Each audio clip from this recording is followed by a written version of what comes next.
On s'est dit en France pendant 40 ans que si on ne parlait pas des problèmes, qu'ils n'existeraient pas. Pendant des années, on a entendu des mecs qui disaient qu'ils pouvaient pas vivre dans leur HLM parce qu'il y avait des mecs qui les empêchaient de rentrer. On leur a dit oh mais je sais pas quoi, et on a donné du pognon à ceux qui étaient au pied du HLM pour qu'ils aient des aires de jeu, des machins, des trucs, parce qu'on s'est dit ah oui mais non, mais ils vendront pas de la drogue si on leur fait un terrain de basket et puis si un truc. Finalement, on se rend compte que ces gens-là, ils sont tous partis vers Zemmour, parce que ça fait 40 ans qu'on les écoute pas. Ça fait 40 ans qu'ils disent il y a des problèmes chez nous. On dit non, mais non, c'est le multiculturalisme, les communautés s'entendent bien. Pendant très longtemps, le pouvoir a empêché les journalistes et les rédactions de parler des problèmes. Donc les problèmes n'apparaissaient pas. On a expliqué aux gens qu'il fallait faire comme s'il y avait pas de problème. Ceux qui dénoncent des trucs, etc. Chez nous, c'est Jean-Luc Mélenchon. Il vit dans un appart à 1 million d'euros et il a vécu toute sa vie avec les impôts des Français. Donc oui, le mec, il arrive, il te dit ci, il dit là, il dit machin, la République c'est moi. Bon, il fait toute sa mousse, mais il ne sait pas de quoi il parle en fait. Aujourd'hui, il y a une partie de la France qui n'avait pas droit de citer, qui aujourd'hui commence à remuer et qui demain va se défendre. C'est-à-dire que on a expliqué aux gens que les communautés, etc. Ça, de toute façon, c'est un truc qui va mal tourner. Ça va mal tourner chez nous, mais ça va mal tourner aussi ailleurs. Ah, tu n'es pas d'accord? Viens vite. Alors qui va là, je te prie? Ajoute Maurice.usa sur Skype.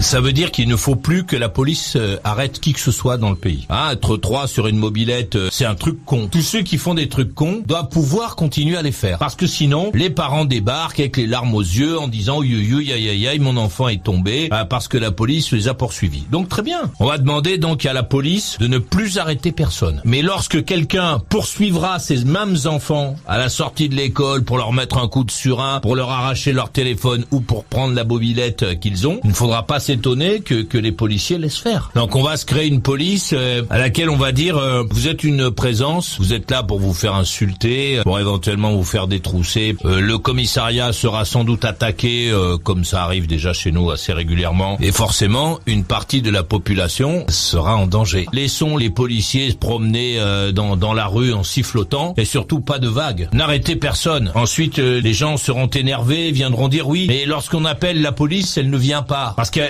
n'a pas de raison de venir. Pour faire quoi? On a des zones entières de France dans lesquelles la police ne va pas. Ce sont des zones de non-droit dans lesquelles on vend du cannabis, toutes ces choses qui intéressent une petite partie de la population. Alors très bien, faisons ça. Continuons avec les zones de non-droit. Ah, tu n'es pas d'accord? Viens vite. Alors qui va là, je te prie? Ajoute Maurice.usa sur Skype. Maurice Radio Libre, la radio à consommer sans modération.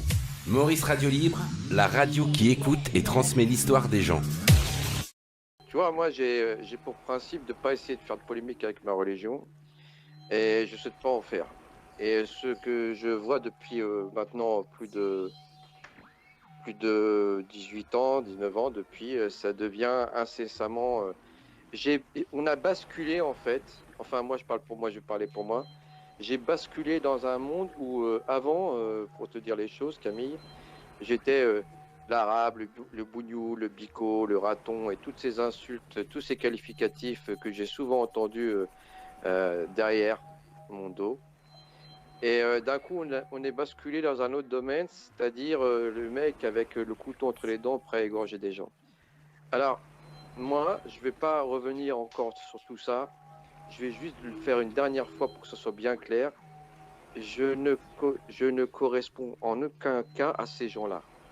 Ma famille aussi, et bon nombre, et quand je dis bon nombre, tous ceux que je connais en fait, ne correspondent pas à ça. Maintenant, je vais apporter une précision.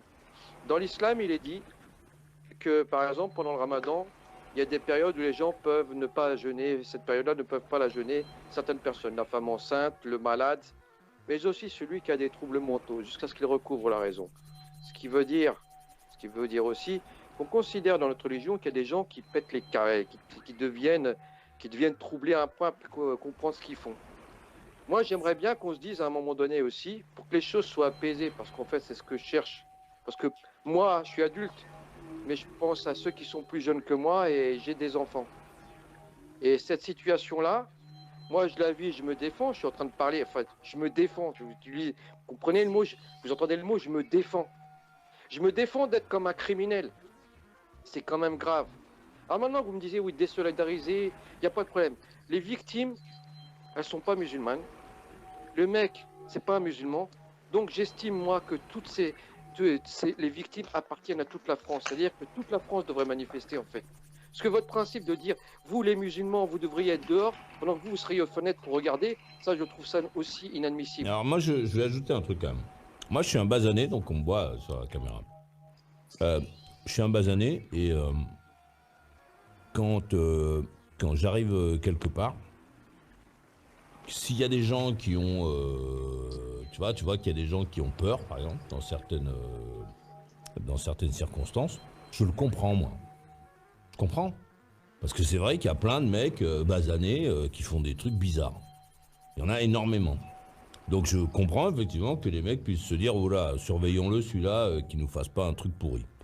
Parce que c'est la fréquence des événements qui font que.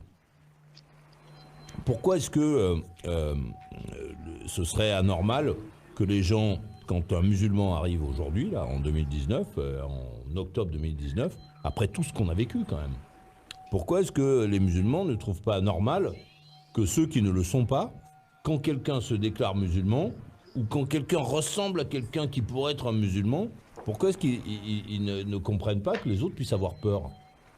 C'est normal que les mecs aient peur, puisque la plupart des attentats de ces derniers temps en France ont été, la grande partie, si ce n'est l'entièreté des attentats, ont été proférés, ont été organisés par des gens qui se revendiquaient de l'islam. Donc c'est normal que les gens se disent tiens, c'est un musulman, alors vous êtes musulman, et que les gens aient envie de savoir t'es musulman comment, quoi, pour savoir s'ils vont pas vivre un truc horrible. Pourquoi ? Parce que il y a eu énormément ces 10 dernières années, énormément d'atrocités commises par des gens qui disaient soit Allahu Akbar, soit machin chose, etc. Ça paraît logique. Moi, je comprends pas que vous n'ayez pas cette compréhension, en fait. Que les autres aient peur. Moi, je comprends que les autres peur quand je débarque quelque part, si jamais, je sais pas, je dépasse un peu de la file ou j'arrive un peu vite, que les mecs soient un peu tendus en se disant, c'est quoi ce basané, quoi ? Qu'est-ce qu'il va faire ? Tu vois, qu'est-ce qu'il va faire ? Moi, je l'admets. J'admets, si jamais je me baladais dans des coins, dans des zones où il se passe des choses étranges, que je sois contrôlé par la police. Alors c'est des trucs qui m'arrivent pas, mais si c'était le cas, je comprendrais que les mecs contrôlent. Parce qu'effectivement, c'est des mecs qui ont mon faciès souvent. Ce sont des mecs qui ont mon faciès, qui commettent des trucs incroyables. Donc il faut aussi l'admettre. Que les gens, que les basanés, que les gens qui sont musulmans soient suspectés d'être des gens dangereux, on est obligé de l'admettre. On est obligé de l'admettre parce que voilà, il y a qu'à regarder les journaux pour se rendre compte que pour les autres c'est effrayant. Un peu, ils peuvent se demander ce que tu vas faire. Ah, tu n'es pas d'accord ? Bien vite. Alors tu vas là, je te prie. Ajoute maurice.usa sur Skype.